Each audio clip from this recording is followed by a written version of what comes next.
It was supposed to be a normal morning at Pulse Fitness Center in Atlanta. The sun was barely up, the parking lot quiet, except for the hum of engines and the faint thud of workout music from inside. But at 6:42 a.m., a woman's scream shattered the calm. Gym members rushed outside and froze. In the driver's seat of a sleek black Mustang sat a man, head slumped forward, chest soaked in blood, the engine still running. His gym bag was on the passenger seat. A single protein shaker had rolled onto the floor. The victim was Derek Miles, 32 years old, local celebrity, personal trainer, and the man everyone at Pulse called Coach D. At first glance, it looked like a robbery gone wrong, but investigators would soon uncover something far darker. Derek hadn't been killed by a stranger. He'd been killed by love, and by the lies he told to 4 women who all believed they were his one true soulmate. What no one knew that morning was that those 4 women all had one thing in common. Each one had a reason to want him dead. And by the time detectives untangled the web of deceit, jealousy, and revenge, one truth became undeniable. Derek Miles didn't die because he broke hearts. He died because he played the wrong women at the same time. This is the story of how charm became a weapon, love became a trap, and a man's own arrogance led him straight to his grave. Deadly Fitness, the gym instructor who played 4 women and paid with his life.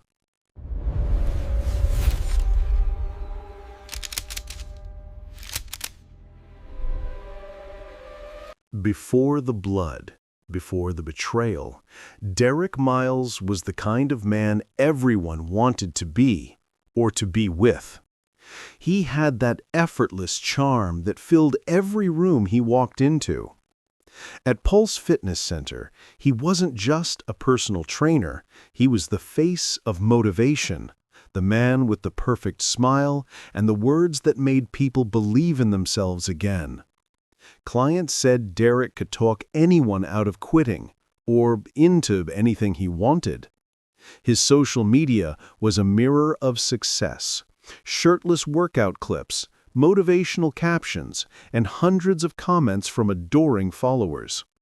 But behind the perfect abs and flawless charm, Derek was running something more dangerous than any fitness program, a cycle of deceit, built on seduction and ego. His friends described him as ambitious, but ambition, when mixed with temptation, can become poison. Derek had mastered the art of making every woman feel like the only one. To Renee, a hard-working nurse who trained with him after long night shifts, Derek was gentle and attentive, the man who texted her good morning and made her feel seen. To Tasha, a married businesswoman in her late 30s, Derek was excitement, the secret thrill she thought she could control. Kim, a fellow fitness influencer, saw Derek as her partner in fame. They posted together, smiled for the camera, and pretended their chemistry was just for content. And then there was Monica, the youngest of them all. A quiet 22-year-old client who looked at Derek like he was the only person who ever believed in her. 4 women, 4 promises, 4 lives he kept spinning like plates, each unaware of the others. To them, he was a different man every time, a reflection of what they wanted to see. But there's something about lies. You can build them tall, you can polish them bright, but eventually they crack under their own weight. It began with one text message, a message that landed in the wrong hands. A simple, "Good night, babe," sent to the wrong phone. That tiny mistake became the first fracture in Derek's perfect world. Within weeks, his life of control, charm, and confidence would spiral into chaos, a storm of jealousy, obsession, and revenge that no workout routine could prepare him for. Because while Derek was busy toning bodies, 4 broken hearts were secretly toning vengeance.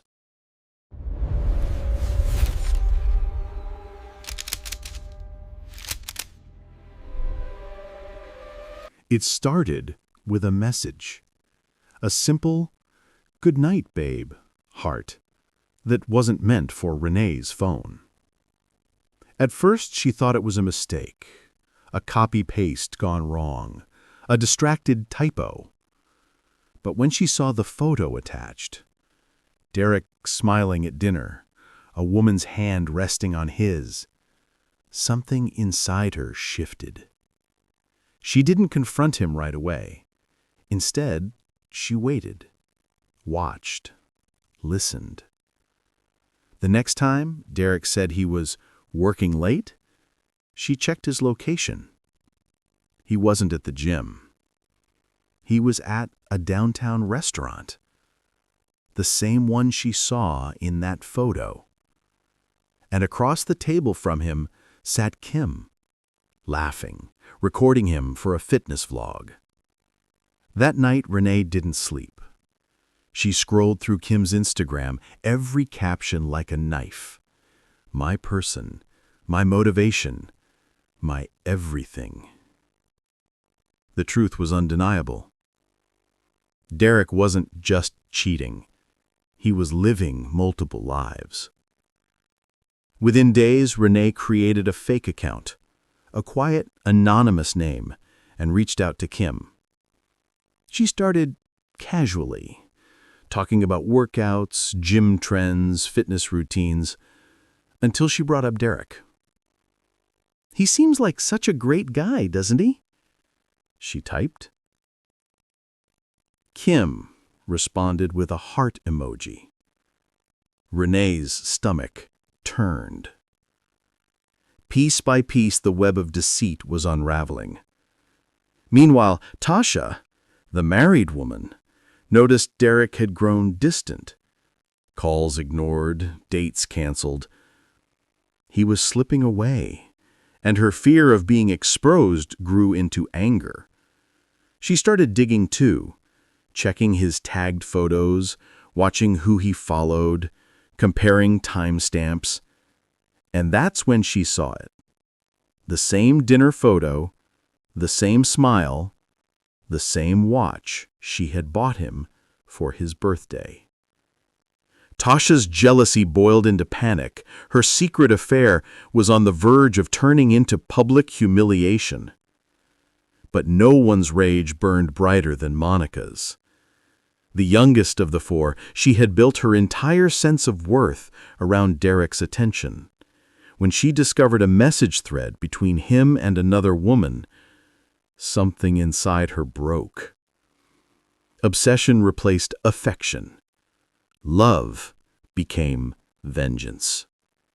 She began showing up at the gym unannounced, watching, listening, recording. Derek noticed her behavior and brushed it off as emotional attachment. But behind her soft eyes, Monica had already crossed a dangerous line. Within weeks, all 4 women, Renee, Kim, Tasha, and Monica, were circling the same man, unaware that each of them had already found the same painful truth. 4 hearts, 1 lie. And that lie was about to bring them together, not as rivals, but as conspirators. Because once betrayal takes root, pain looks for a place to grow, and in this case, it grew into a deadly plan. One afternoon, Renee received a private message from an unknown account. It read only 5 chilling words. "We both know his secret." That message, sent from Kim's hidden profile, would become the first spark in a revenge pact that none of them would walk away alive.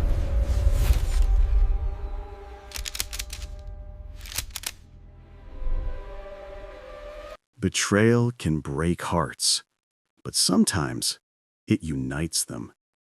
In the weeks after discovering Derek's lies, Renee and Kim started communicating in secret.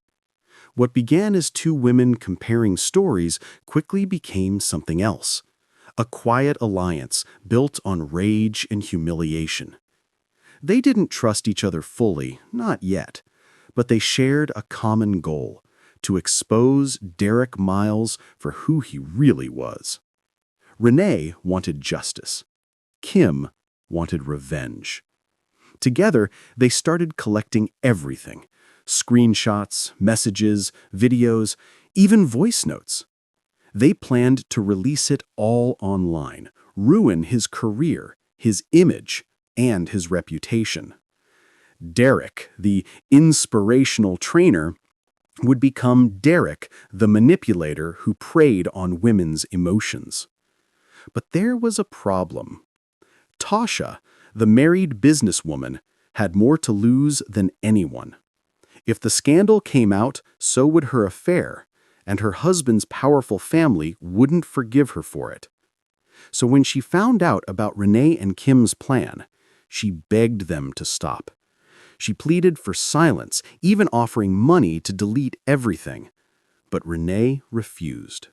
She had been lied to, used, and discarded. This time, Derek was going to pay. And that's when things turned dark. Kim started receiving threatening messages from an anonymous number. "Stop before you ruin everything. You don't know what he's capable of. If you expose him, someone will get hurt." The messages rattled her. Derek denied everything, claiming someone was jealous of his success. But Renee didn't buy it. She started following Derek, watching where he went, who he met. One evening, she snapped a photo of him kissing another woman, Monica, the youngest one, the quiet one, the one no one suspected. Renee sent the photo to Kim with a single line: "He's still playing us all." That was the breaking point. The women's plan shifted from exposure to punishment. They would confront him in person, record everything, and force him to admit the truth on camera to all of them, face to face. It wasn't just revenge anymore. It was about power, taking back control from the man who stole it from each of them. But what they didn't know was that someone else had already been watching from the shadows.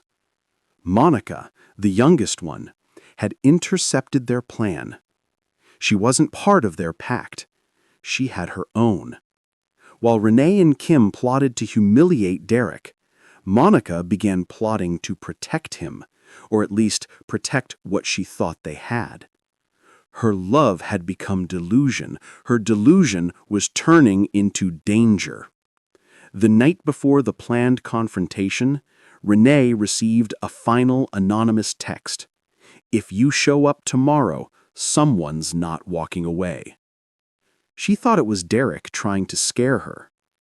But by the time the sun rose over Atlanta, it was already too late. The trap had been set, and none of them realized they were all walking straight into it. The night was humid, quiet, and heavy. The kind of stillness that always seems to come before something breaks. It was Friday, just past 9 p.m., when Derek Miles finished his last personal training session at Pulse Fitness Center. He smiled, said goodnight to the staff, and walked toward the parking lot, unaware that 3 of the women he'd deceived were already watching him. Renee sat in her car across the street, hands trembling against the steering wheel. Kim was parked 2 rows behind her, clutching her phone, waiting for a signal. And Tasha, torn between guilt and anger, lingered in the shadows behind the building. Her husband had left her multiple voicemails that night. She didn't answer any of them. They had agreed to meet Derek at 9:30. The plan was simple: confront him, record his confession, make him face every lie he'd told. But nothing about that night went according to plan. Security footage later showed Derek pacing near the gym entrance, checking his phone, looking anxious. He had received messages from all three women, each one threatening exposure. He looked paranoid, cornered. At 9:42 p.m., Renee stepped out of her car, her phone recording in her pocket. "We just want to talk," she texted. Derek turned toward the sound of footsteps, and that's when Kim appeared from the other side of the lot. The confrontation began quietly, words muffled, voices rising. But within minutes, the argument turned violent. Renee accused him of using her. Kim shouted that she had evidence. Tasha begged them all to stop. Derek tried to leave, but Renee grabbed his arm. Kim's phone fell to the ground, still recording. On that grainy footage, investigators would later hear a scuffle, a scream, and then a sudden, hollow sound like metal striking glass. And then, silence. When the motion sensor lights flickered back on, Derek's body was slumped against his car door. His head leaned against the steering wheel, his blood soaking through his shirt. The engine was still running, his gym bag still in the passenger seat. By the time the women realized what had happened, it was too late. Panic took over. Renee dropped her phone. Kim ran. Tasha screamed and fled toward her car. In the chaos, a single gold bracelet snapped from someone's wrist and fell to the asphalt, glinting under the fluorescent light. Within minutes, the parking lot was empty again. The only sound left was the hum of the engine and the faint buzz of Derek's phone, vibrating with unanswered messages. When police arrived the next morning, they thought they were investigating a robbery. But once they found the bracelet, and once they traced the phone footage back to the three women who had been there that night, they realized the truth. Derek Miles hadn't been the victim of chance. He was the victim of his own lies and the revenge they inspired. When police arrived at Derek Miles' upscale Atlanta apartment, the chaos was already over, but the scene screamed of rage. A broken mirror, a shattered wine glass, and in the middle of the living room, Derek lay face down in a pool of blood, a single stab wound to his chest. The murder weapon, a kitchen knife, was missing, but what caught the detective's eyes first was something much smaller. A silver bracelet, delicate, feminine, and engraved with one word: forever. That was their first clue and their first question. Detectives began retracing Derek's final hours. Security footage from the apartment complex showed him entering his unit at 8:47 p.m. He wasn't alone. A woman in a black hoodie followed him in. Her face was mostly covered, but her stride, confident, purposeful, told investigators this wasn't a stranger. By 9:18 p.m., the same figure was seen leaving in a hurry, no weapon in sight, but in her hand something glinting under the hallway light. It wasn't until later the police realized it was the knife. The first call came from Kim. She told police she was worried about Derek, that he hadn't answered her texts all night. When detectives met her, she seemed shaken. But her story didn't quite add up. Because just 2 hours earlier, she'd been caught on a traffic camera a block away from Derek's apartment. And when officers searched her car, they found something chilling under the seat: a pair of black workout gloves, stained with blood. Renee was next. She claimed she hadn't seen Derek for days, but detectives noticed deep scratches on her wrist, fresh, raw. She said they came from a patient at work. The problem? Renee was off shift that night. Then came Tasha. Married, composed, but visibly anxious. Her phone showed a deleted message chain from Derek, recovered by digital forensics. The last text he ever sent. "Stop coming here. It's over." And Monica, the youngest, the quietest, was nowhere to be found. As police dug deeper, a different picture began to form. The women weren't just victims of his manipulation. They were in contact with each other. A hidden group chat titled Truth and Justice. In it, messages revealed a plan not to kill Derek, but to teach him a lesson. One message from Kim read, "Tomorrow night, he'll finally confess." And Renee replied, "No backing out. He deserves to know how it feels to be played." But what started as revenge turned to violence.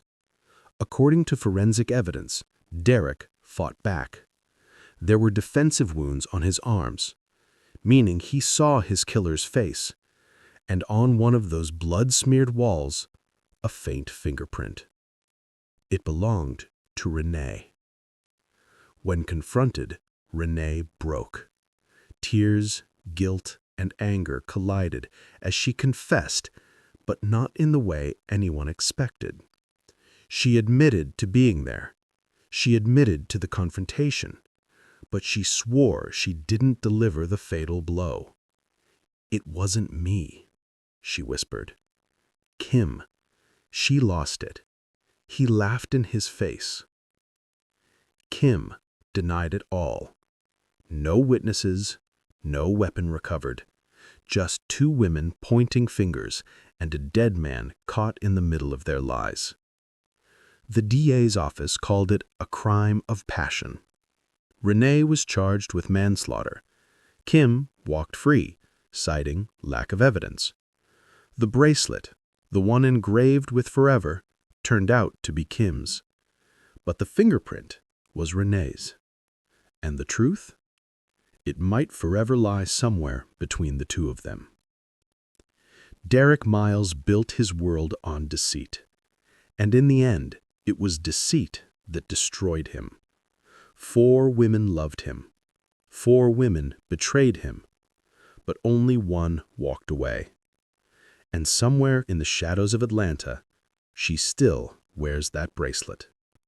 The trial of Renee Collins versus the state of Georgia lasted 6 weeks. 6 weeks of tears, testimonies, and conflicting stories that painted Derek Miles as both a victim and a predator of hearts. The prosecution called it passion gone wrong. The defense called it self-defense. But everyone in that courtroom agreed on one thing. Derek's charm had built a web no one escaped untouched. Renee sat silently as the verdict was read. Guilty of voluntary manslaughter. 10 years in prison. No applause, no tears. Just silence. Heavy, suffocating silence. Kim didn't attend the sentencing. Neither did Tasha or Monica. They all vanished in their own ways, each carrying a different version of guilt. In the months that followed, Derek's story became a whisper in Atlanta's fitness circles. His social media stayed frozen in time, posts filled with smiles, muscles, and empty motivation. Under one of his last videos, a comment appeared. It read, "You made us believe, then you broke us all." No name, no profile picture, just words. But detectives later confirmed it came from Monica's account. Monica, the quiet 22-year-old who disappeared after the murder, had never been questioned. No one knew where she went until nearly a year later. A woman matching her description walked into an Atlanta church and confessed to a pastor. Not about murder, but about being there. She claimed she saw the entire thing, that Renee and Kim both attacked Derek in a fit of rage after he laughed at their confrontation. But what made the pastor call police wasn't her story. It was what she handed over. A bracelet. The same bracelet police believed was lost forever, still stained with dried blood. Forensics confirmed it. The blood on the bracelet wasn't Derek's. It was Kim's. Meaning there was a second struggle, one that never made it into court, and a second wound, covered up before detectives arrived. It changed everything. By the time the truth resurfaced, Renee had already served 2 years. Her conviction was appealed, and though the new evidence raised questions, the case was never reopened. Kim had left Atlanta, rumored to be living under a new name in Florida. Tasha divorced her husband and relocated to Houston. Monica entered therapy and disappeared from public life completely. 4 women, 4 survivors, each carrying scars no one could see. In the end, Derek Miles's death wasn't just about one man's deception. It was about how far broken trust can push the human heart. Because when love turns into competition, when secrets pile high enough to crush the soul, someone always pays the price. And sometimes, it's the one who thought they were in control all along. They called him the charmer of Atlanta, a man who could make anyone believe in love, in loyalty, in him.